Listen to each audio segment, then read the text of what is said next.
সব দিক বিবেচনায় এখন পর্যন্ত মনে হচ্ছে যে আলহামদুলিল্লাহ দ্রুততম সময়ের মধ্যে সবাই ভোট কেন্দ্রে এসে তারা তাদের ভোটাধিকার প্রয়োগ করবেন। কি আমরা খবর নিয়েছি যে বলা 2 আসন যেটা সেখানে সংঘাত হচ্ছে এবং সংশ্লিষ্ট যারা আছেন তাদের সাথে তিনি মত বিনিময় করছেন।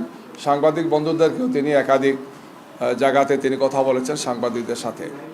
আমাদের সম্মানিত 3 জন নায়েবে আমির ডাক্তার সৈয়দ আবদুল্লাহ মোহাম্মদ তাহের, প্রফেসর মুজিবুর রহমান এবং এটিএম মাজহারুল ইসলাম তারাও তাদের স্ব কেন্দ্রে ভোট দিয়েছেন। আমাদের ডাক্তার আবদুল্লাহ মোহাম্মদ তাহের ভাই কুমিল্লা 11-তে 14 গ্রামে তিনি ভোট দিয়েছেন। প্রফেসর মুজিবুর রহমান রাজশাহীতে দিয়েছেন গোদাগাড়িতে। এটিএম মাজহারুল ইসলাম রংপুরে তার আসনে দিয়েছেন। আমাদের সেক্রেটারি জেনারেল প্রফেসর মিয়া গোলাম পরওয়ার তিনি খুলনা 5-এ তার আসনে তিনি দিয়েছেন। এছাড়া আমাদের অন্যান্য নেতৃবৃন্দ যারা আছেন, মৌলানা রফিকুল ইসলাম খান সিরাজগঞ্জে, তারপরে ডক্টর এইচ.এম. হামিদুর রহমান আজাদ কক্সবাজারে তিনি ভোট দিয়েছেন। অন্যান্য দায়িত্বশীল যারা আছেন, আমাদের 2 সিটি আমির, ঢাকা উত্তরের সিটি আমির জনাব সেলিম উদ্দিন তিনি সিলেটের 6 নম্বর আসন গোলাপগঞ্জ এবং বিয়ানীবাজারে তিনি ভোট দিয়েছেন। ঢাকা মহানগর দক্ষিণের আমির নুরুল ইসলাম বুলবুল চাঁপাইনবাবগঞ্জে তিনি ভোট দিয়েছেন। এইভাবে সব দায়িত্বশীলই আমরা খোঁজখবর নিয়েছি, তারা তাদের ভোটাধিকার প্রয়োগ করেছেন এবং স্ব আসনে ভোটারদের সাথে মত বিনিময় করছেন। সেখানে তারা সংবাদপত্রের এবং মিডিয়ার দায়িত্বশীল যারা আছেন তাদের সাথে তারা কথা বলেছেন। অন্যান্য জাতীয় নেতৃবৃন্দ আমরা দেখলাম তারা ভোট দিয়েছেন, কথা বলেছেন। আমাদের সম্মানিত প্রধান উপদেষ্টা তিনিও ভোট দিয়ে কথা বলছেন, সিইসি কথা বলেছেন, অন্যান্য জাতীয় নেতৃবৃন্দ ভোটাধিকার প্রয়োগ করেছেন। সব দিক বিবেচনায় এখন পর্যন্ত মনে হচ্ছে যে আলহামদুলিল্লাহ যে স্বতঃস্ফূর্তভাবে এবং বিপুল উৎসাহ উদ্দীপনার সাথে ব্যাপক সংখ্যক মানুষের উপস্থিতিতে সাম্প্রতিক সময়ের ইতিহাসে গত 1.5 যুগের মধ্যে সবচেয়ে বেশি একটি উৎসবমুখর পরিবেশে আমরা ভোট দিচ্ছি, ভোট দেওয়া হচ্ছে। ভোটের এই অনুষ্ঠানটি আমরা দেখছি, যেটি আমাদের নতুন প্রজন্মের জন্যে সম্পূর্ণ একটি নতুন ইতিহাস। তারা ভোট না দেওয়াটাই দেখেছেন, ভোট জালিয়াতি দেখেছেন, ভোটার উপস্থিতি হয় না এমন ভোট দেখেছেন, বিনা ভোটে পাস দেখেছেন, রাতের ভোট দেখেছেন, আমি আর ডামি দেখেছেন। আর এবারই প্রথম একটি সুন্দর উৎসবমুখর আনন্দমুখর আনন্দঘন পরিবেশে অনেকটা ফেস্টিভ্যাল মুডে ভোট হয়, জনগণ অংশগ্রহণ করে। সেটি আমাদের জেনজিরা, আমাদের মা এবং বোনেরা সহ বিপুল সংখ্যক ভোটাররা প্রত্যক্ষ করছেন।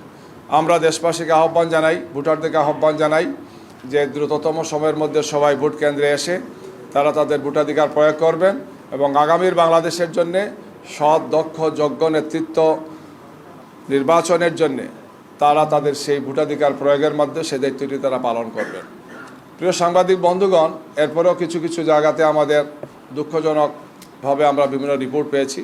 যে সমস্ত রিপোর্টগুলো আমরা পেয়েছি সেই সমস্ত আপনাদের সামনে পর্যায়ক্রমে উপস্থাপন করছি। এর মধ্যে বরিশালের ভোলাতে ব্যাপকভাবে আপনারা জানেন গতকালকে আমাদের উপর হামলা হয়েছে, আমাদের নেতাকর্মীদের উপর হামলা হয়েছে, আমাদের এজেন্টদেরকে কাজ করতে দেওয়া হয় নাই।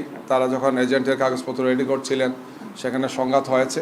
আজকে আমরা খবর নিয়েছি যে বলা 2 আসন যেটা সেখানে সংঘাত হচ্ছে এবং অনেকগুলো সেন্টারে সন্ত্রাসীরা মারাত্মক ধরনের তাণ্ডব করছে গিয়ে।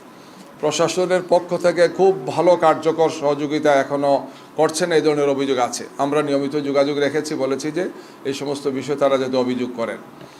কুমিল্লা 8 বড়ুড়া এই আসনেও বিভিন্ন ধরনের সমস্যাগুলো তৈরি করছেন সন্ত্রাসীরা। একদল লোক সেখানে নির্বাচন কাজে বাধা দিচ্ছেন, এজেন্টদেরকে ঢুকতে বাধা দিচ্ছেন এবং বিভিন্ন ধরনের সমস্যাগুলো তৈরি করছেন। আমরা সেখানে প্রশাসনকে যোগাযোগ করার জন্য বলেছি। আমাদের পক্ষ থেকেও কেন্দ্রীয় নির্বাচন পরিচালনা কমিটির পক্ষ থেকে আমরা কথা বলেছি গিয়ে। এছাড়া নোয়াখালীর হাতিয়াতে সেখানে আমাদের 11 দলীয় জোটের একজন প্রার্থী আছেন, আপনারা জানেন এনসিপির। সেখানেও মারাত্মক ধরনের কিছু সমস্যা তৈরি করা হচ্ছে। সেখানে ভোটারদেরকে ভোট কেন্দ্রে যেতে বাধা দেওয়া হচ্ছে, এজেন্টদের সমস্যা তৈরি করা হচ্ছে, হুমকি দুমকি সেখানে দেওয়া হচ্ছে, ফিজিক্যালি ইনসাল্টও করা হচ্ছে অনেক জায়গাতে। মোটামুটি এই ধরনের কিছু ঘটনা বেশ কিছু জায়গাতেই ঘটছে। আমরা মনে করি যে এগুলো যারা করছে তারা হতাশাগ্রস্ত, তারা তাদের এই সমস্ত কাজের মাধ্যমে তাদের দেউলিয়তকে তারা প্রমাণ করছে গিয়ে। তবে সামগ্রিকভাবে আমরা প্রথম থেকে বলে আসছি যে প্রশাসনকে অবশ্যই নিরপেক্ষ থাকতে হবে এবং তাদেরকে তৎপর হতে হবে। নির্বাচন কমিশন এবং তার সাথে সংশ্লিষ্ট যারা আছেন তাদেরকে দায়িত্বশীল ভূমিকা পালন করতে হবে। জনগণ একটি প্রত্যাশিত সুন্দর নির্বাচন দেখতে চায়। কোনো অবস্থায় দায়িত্বশীল ব্যক্তিরা বা তার প্রতিষ্ঠানে যারা দায়িত্বে আছেন, কোনো অবস্থায় যাতে তারা কোনো দিকে হেলে না পড়ে তাদের সঠিক দায়িত্বটি পালন করেন, এটাই আমাদের প্রত্যাশা, এটাই দেশবাসীর প্রত্যাশা। এর কোনো ব্যত্যয় হলে অবশ্যই জনগণের কাছে তাদেরকে জবাবদিহি করতে হবে। আমরা আশা করব যে বাকি সময়ের মধ্যে ভোটারদের উপস্থিতি আরও বাড়বে, তারা তাদের ভোটাধিকার প্রয়োগ করবেন। নির্বাচন কমিশন, আইনশৃঙ্খলা বাহিনী, সংশ্লিষ্ট যারা আছেন তারা নিরপেক্ষতার সাথে সেই দায়িত্বটি পালন করবেন। আমরা পরবর্তী আরও তথ্য উপাত্ত পেলে আপনাদের সামনে সেই সমস্ত বিষয়গুলো উপস্থাপন করব। সবাইকে ধন্যবাদ।